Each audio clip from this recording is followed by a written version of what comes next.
ಈ ಅಧಿಕ ಮಾಸವನ್ನು ತಪ್ಪಿಸಿಕೊಳ್ಳಬೇಡಿ. 1 ತಿಂಗಳು, ಆದರೆ ಅಪಾರ ಪುಣ್ಯ. ಅಧಿಕ ಮಾಸದಲ್ಲಿ ಮಾಡಿದ ಒಂದು ಸಣ್ಣ ದಾನವು ಜೀವನದಲ್ಲಿ ದೊಡ್ಡ ಬದಲಾವಣೆ ತರಬಹುದು ಅಂತ ಪುರಾಣಗಳಲ್ಲಿ ಹೇಳಲಾಗಿದೆ. ಹಾಗಾದರೆ ಯಾವ ದಾನ ಮಾಡಬೇಕು, ಏಕೆ ಮಾಡಬೇಕು? ಇವತ್ತಿನ ವಿಡಿಯೋದಲ್ಲಿ ತಿಳಿಯೋಣ. ನಮಸ್ಕಾರ ಸ್ನೇಹಿತರೆ, ಇಂದಿನ ವಿಡಿಯೋದಲ್ಲಿ ನಾವು ತಿಳಿದುಕೊಳ್ಳೋದು ಅಧಿಕ ಮಾಸದಲ್ಲಿ ಯಾವ ಯಾವ ದಾನಗಳನ್ನು ಮಾಡಬೇಕು ಮತ್ತು ಅದರ ಮಹತ್ವ ಏನು ಎಂಬುದನ್ನು. ಹಿಂದೂ ಧರ್ಮದಲ್ಲಿ ಅಧಿಕ ಮಾಸವನ್ನು ಬಹಳ ಪವಿತ್ರವಾದ ತಿಂಗಳು ಎಂದು ಪರಿಗಣಿಸಲಾಗುತ್ತದೆ. ಇದನ್ನು ಪುರುಷೋತ್ತಮ ಮಾಸ ಎಂದು ಕರೆಯುತ್ತಾರೆ. ಈ ಸಮಯದಲ್ಲಿ ಮಾಡಿದ ಪೂಜೆ, ಜಪ, ದಾನಗಳಿಗೆ ಹಲವು ಪಟ್ಟು ಫಲ ಸಿಗುತ್ತದೆ ಎಂದು ಪುರಾಣಗಳಲ್ಲಿ ಉಲ್ಲೇಖ ಇದೆ. ಮೊದಲಿಗೆ ಅನ್ನದಾನ. ಎಲ್ಲ ದಾನಗಳಲ್ಲಿ ಅನ್ನದಾನ ಅತ್ಯುತ್ತಮ ಎಂದು ಹೇಳಲಾಗುತ್ತದೆ. ಹಸಿದವರಿಗೆ ಊಟ ಕೊಡುವುದು ದೇವರಿಗೆ ಸೇವೆ ಮಾಡಿದಂತೆಯೇ. ಅಧಿಕ ಮಾಸದಲ್ಲಿ ಬಡವರಿಗೆ ಅಥವಾ ದೇವಸ್ಥಾನದಲ್ಲಿ ಅನ್ನದಾನ ಮಾಡಿದರೆ ಕುಟುಂಬದಲ್ಲಿ ಸುಖ ಶಾಂತಿ ಹೆಚ್ಚುತ್ತದೆ ಎಂದು ನಂಬಲಾಗಿದೆ. 2ನೇದು ಬಟ್ಟೆ ದಾನ.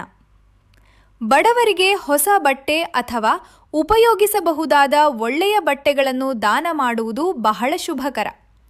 ಇದರಿಂದ ಜೀವನದಲ್ಲಿ ದಾರಿದ್ರ್ಯ ಕಡಿಮೆಯಾಗುತ್ತದೆ ಎಂದು ಹೇಳುತ್ತಾರೆ. 3ನೇದು ಧಾನ್ಯ ದಾನ.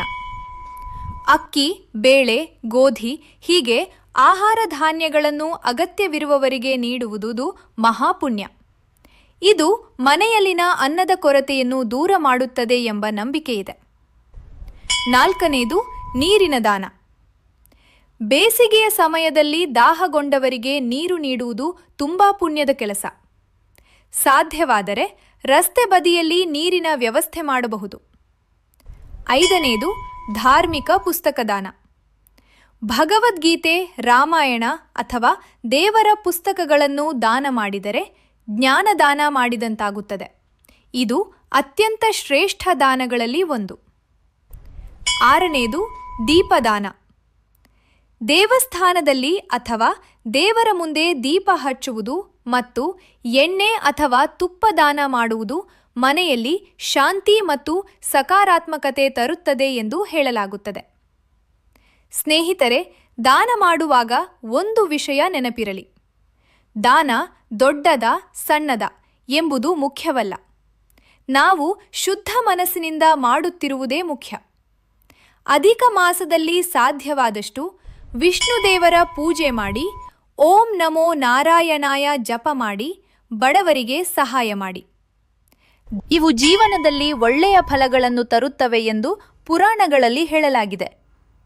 ಕೊನೆಯಲ್ಲಿ, ಕೈಯಲ್ಲಿ ಇರುವಷ್ಟು ಕೊಡಿ, ಆದರೆ ಹೃದಯದಿಂದ ಕೊಡಿ. ಈ ಮಾಹಿತಿ ನಿಮಗೆ ಇಷ್ಟವಾದರೆ ವಿಡಿಯೋಗೆ ಲೈಕ್ ಮಾಡಿ, ನಿಮ್ಮ ಸ್ನೇಹಿತರಿಗೂ ಶೇರ್ ಮಾಡಿ. ಇಂತಹ ಧಾರ್ಮಿಕ ಮಾಹಿತಿಗಾಗಿ ನಮ್ಮ ಚಾನೆಲ್ ಸಬ್ಸ್ಕ್ರೈಬ್ ಮಾಡೋದನ್ನು ಮರೆಯಬೇಡಿ.